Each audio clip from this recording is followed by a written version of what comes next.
Tervist, lihasõbrad! Täna suitsutame jälle liha.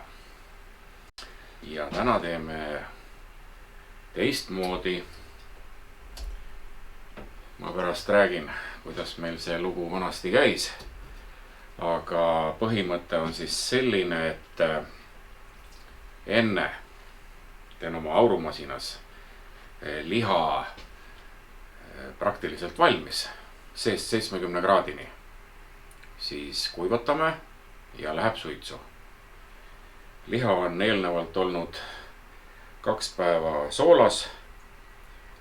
Süstisin liiter vett, 100 grammi soola ja siis samasuguses soolalahuses üleni kaetud.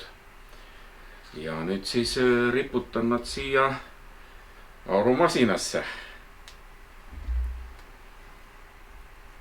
Saategi näha, kuidas mu aurumasin töötab. Mul aurumasina video on varem tehtud, aga töös ei ole teda näidanud.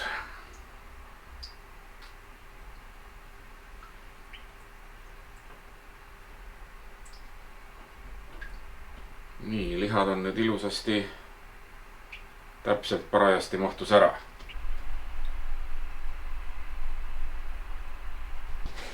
Kui kuulete, kohin juba käib. Mul on termoregulaator sisse lülitatud, pandud 80 kraadi peale. Nüüd paneme kinni. Vaatame, et see andur siin ei läheks vastu lihasid. Ja siis üks andur on pandud liha sisse. See hakkab piiksuma, kui on liha 70 kraadi. Ja nüüd ei olegi muud, kui ootame. Kaua aega võtab, saame näha. Vanasti tegime nõukaaja lõpus. Käisime veel Iki ja Luki turul. Siis niimoodi tegimegi. Oli suur ahi. Ahju põhja sai valatud vesi. Ta oli põhjast hermetiline. Sinna läks kastekannuga vesi sisse. Ja 3 tundi kütsime oma arust 70 kraadiga. Ja siis oli see vesi ära auranud ja pärast läks suits peale. Aga räägime edasi suitsuahju juures. Praegu vaatame, kas saame 3 tunniga hakkama või läheb rohkem, ma pärast ütlen.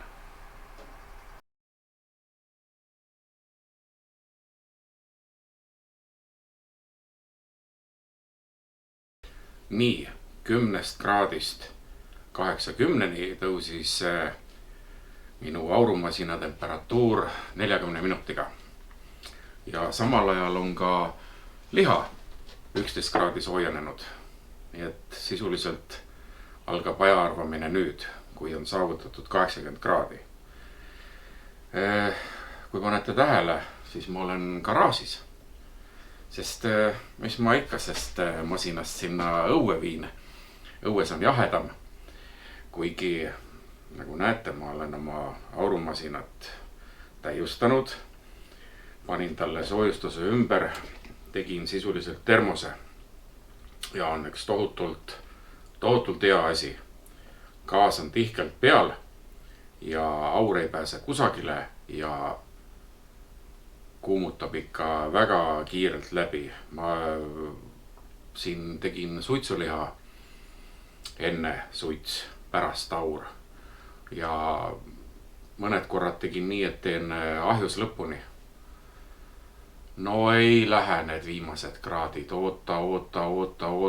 Mul on ka nii olnud, et tõesti jääb mingi 5 kraadi puudu. Võtan maha, panen siia aurumasinasse. Tsõk. Mingi 10 kraadi tunni ajaga või rohkemgi on täitsa nalja asi. Ja seepärast tulin ka siia garaaži. Hea tubane tegevus.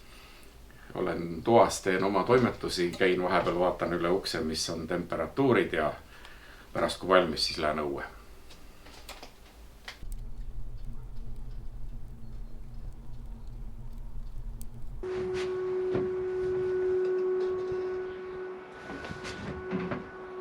Ja aega kuluski 3 tundi. Said nad pehmeks. ma loodan, et said, sest temperatuuri näitas 70 kraadi sisetemperatuur.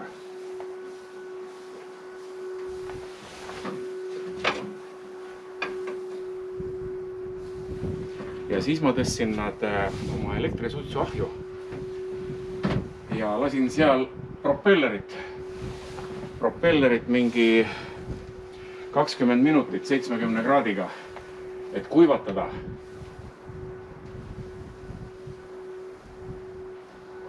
Aga noh, ma näen, et ta tahaks veel natuke kuivada.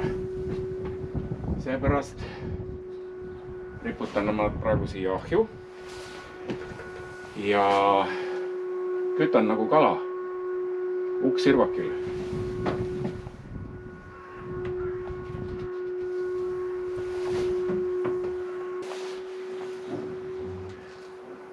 Niimoodi.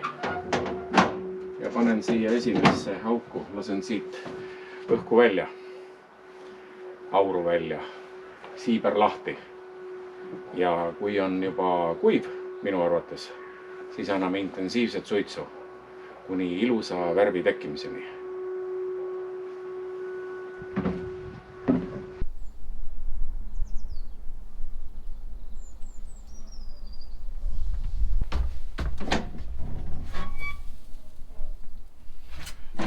Natuke küll rasv tilgub, aga ma arvan, et hakkan suitsutama.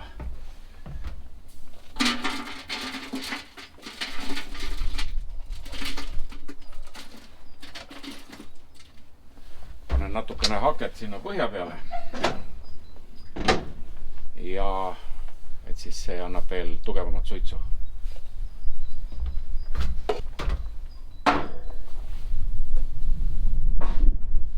Rasvapannid.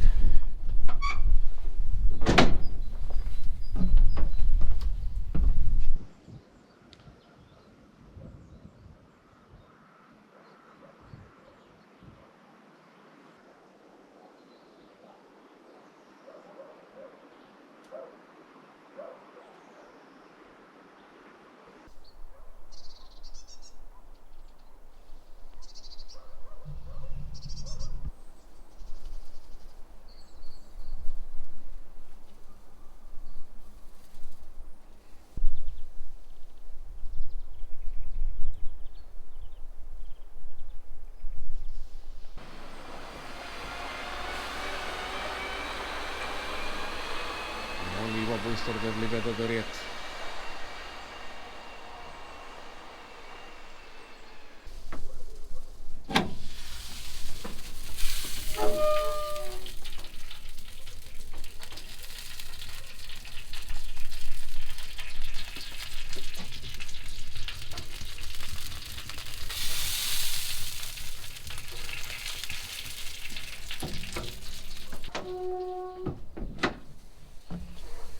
Liha on suitsenud 40 minutit.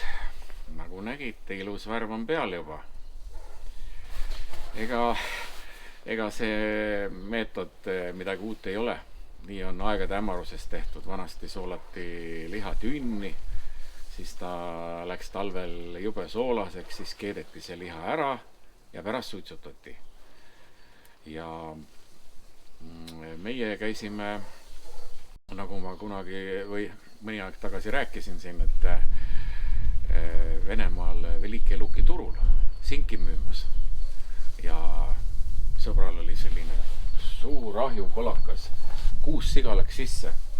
Ja ahjul oli põhi hermeetiline.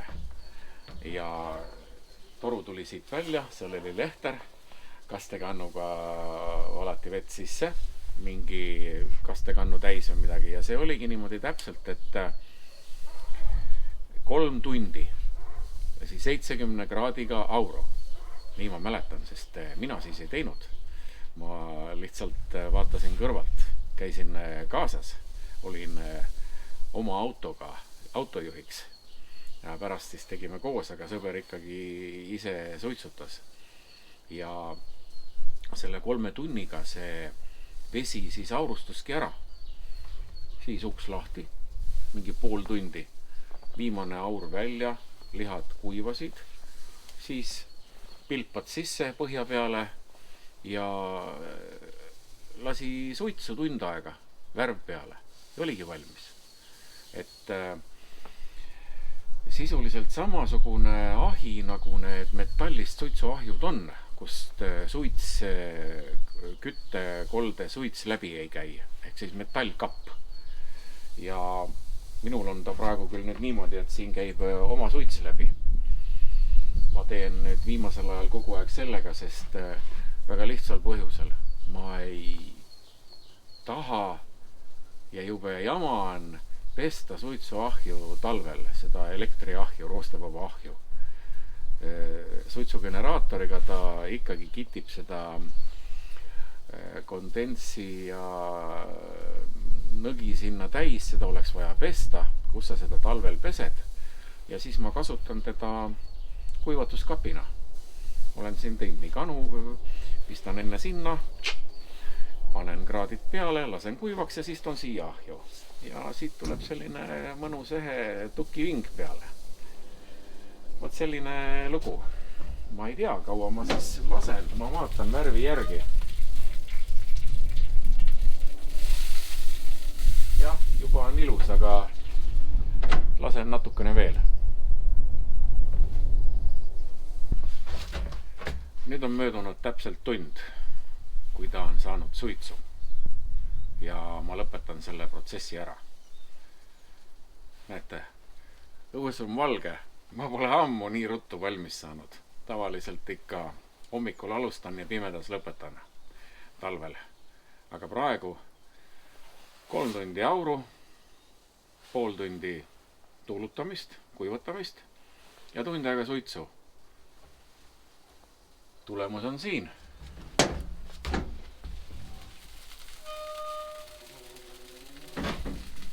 Igati kena. Võtame välja väheke kaamerale lähemale. Näete. No mis lihal viga? Kindlasti tõsised lihasuitsutajad, nimesid nimetamata, ütlevad, et see pole mingi suitsutamine, see on aromatiseerimine. Õige, nii ongi. Sest suits tungib eelkõige tooresse lihasse, aga siin on ainult pindmine. Aga võib ka nii. See on lihtsalt üks moodus, mida ma praegu näitan ja ma tahtsin teha. Ja meenutuseks sellest ajast, kui Venemaa vahet sai käidud selle singiga ja minu mäletamist mööda see oli väga hea. Ma ei ole ammu niimoodi teinud. Vene aja lõpust saati. Ühe korra ma proovisin, ma üritasin, aga mul ei õnnestunud, mul ei olnud õiget aurukappi. Aga nüüd ma jätan nad siia jahtuma, siia samasse. Puud on juba peaaegu otsas ja rasvapannile on soovitav panna liiva põhja. Ma ei hakanud liivakastist seda praegu koukima see lühike aega ja ei olnud mingi totaalne kuumus siin. 100 kraadi peab ikka olema, et see pann läheks nii tuliseks, et panni peal olev hake annaks suitsu, et ta hakkaks hõõguma ja suitsema. Ja see meil kõik õnnestus. No, liha on ilus, saada või näitusele. Natukene aega jahtub siin, siis ma viin jahedasse ja ma arvan, et juba täna õhtul maitseme.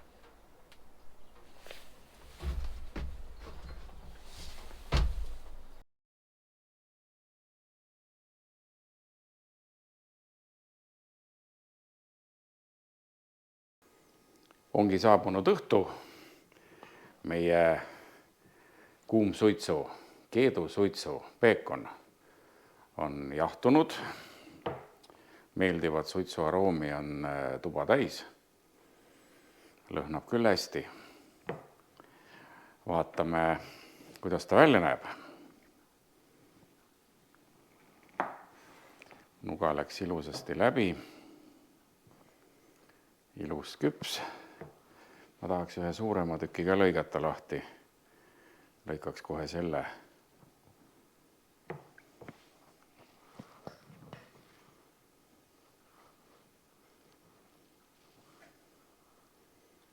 Nii, lõikame seda pidi.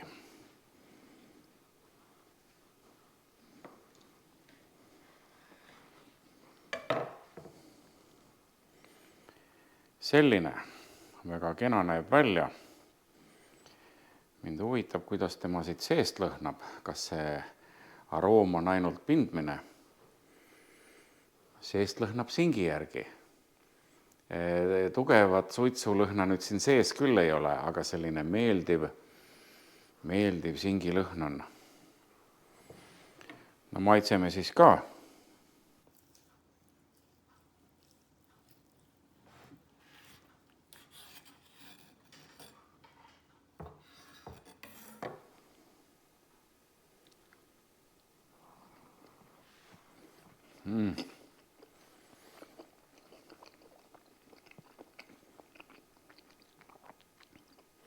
Väga hea. Mõõdukas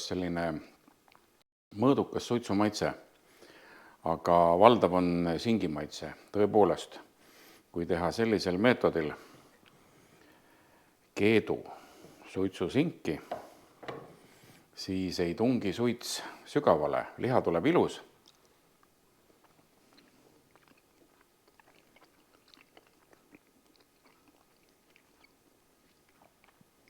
Aga seda maitset on piisavalt, ma ütleks.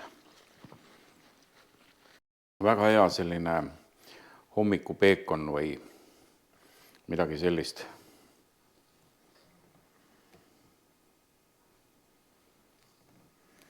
No loomulikult eelnevalt auruga küpsetatud on see kamar hästi pehme.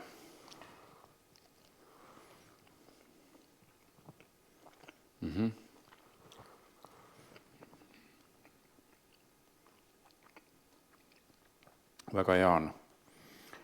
Ja sellise hea singi maitse teebki nitritsool. Siin on mul tegelikult pooleks. Pool nitritsoola, pool keedusoola.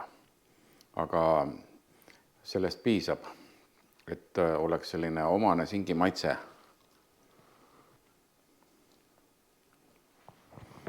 Võtame siit sellise ribitüki, kondid on sees.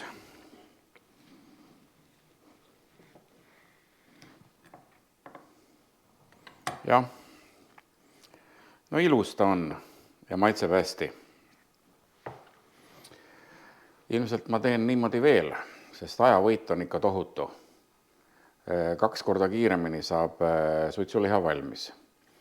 Kindlasti selliselt valmistatud liha ei säili nii kaua, kui hästi palju suitsu saanud liha, eelnevalt suitsutatud, kas siis lõpuni või siis lõpus auru lastud. See on ikkagi keedusuitsu liha ja külmkapis, ma ei oska nüüd öelda, kui kaua säilib, see sõltub kõik külmkapist ja säilitamistingimustest. Mulle meeldib. Kui teile ka meeldib, siis pange like ja kes ei ole mu jälgija, vajutage sinna subscribe'i nuppu ja näeme varsti jälle.